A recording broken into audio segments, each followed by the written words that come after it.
Ce lundi 28 avril 2025, l'honorable Robert Orodrio Angoupi, l'élu de Aru dans la province de l'Ituri, s'est rendu à l'Annonciature apostolique de Kinshasa pour exprimer sa compassion du décès du pape François. Il était bien accueilli à son arrivée.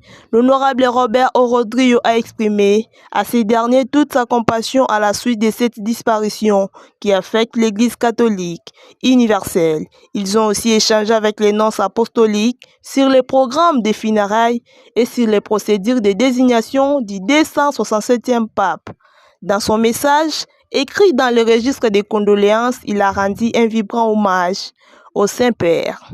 Sur ce, il a aussi pris quelques photos qui étaient sur la table, les photos des papes François. Oui, les apparitions telles que nous l'avons vécues pendant son règne, nous sommes vraiment ravis par la vie du pape François qui nous a marqué surtout la RDC par sa visite pour la dernière fois qu'il a effectuée en 2023.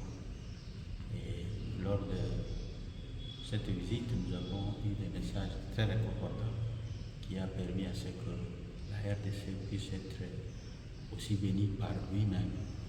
Et aussi nous avons vu dans sa vie, le pape François fut quelqu'un qui a la compassion des affligés, donc des vulnérables. Et nous avons vu vraiment ces signes très marquants de chez lui, et en servant, en soutenant les réfugiés, les déplacés internes, et même compatir avec plusieurs qui n'étaient pas dans la paix dans le monde entier, en Afrique et aussi en RDC.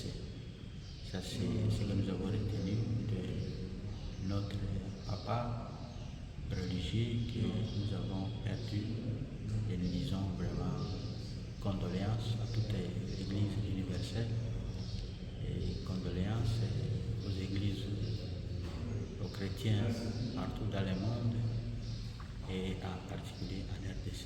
Un mot de réconfort aux chrétiens catholiques du monde entier et puis de la RDC.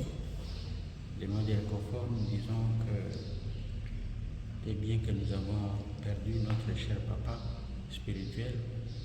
Nous voudrions réconforter les chrétiens tout entiers dans le monde que le papa est allé se reposer dans les royaumes des cieux, et comme nous avons encore cette vie sur cette terre, nous a laissé vivants, nous devons continuer l'œuvre du Seigneur à travers nos différentes représentations au sein des églises, et partout nous devons continuer à prier pour que nous puissions avoir un successeur qui pourra être, si pas semblable à lui, qui pourra être même quelqu'un qui pourra aussi penser comme il l'a fait dans ce temps.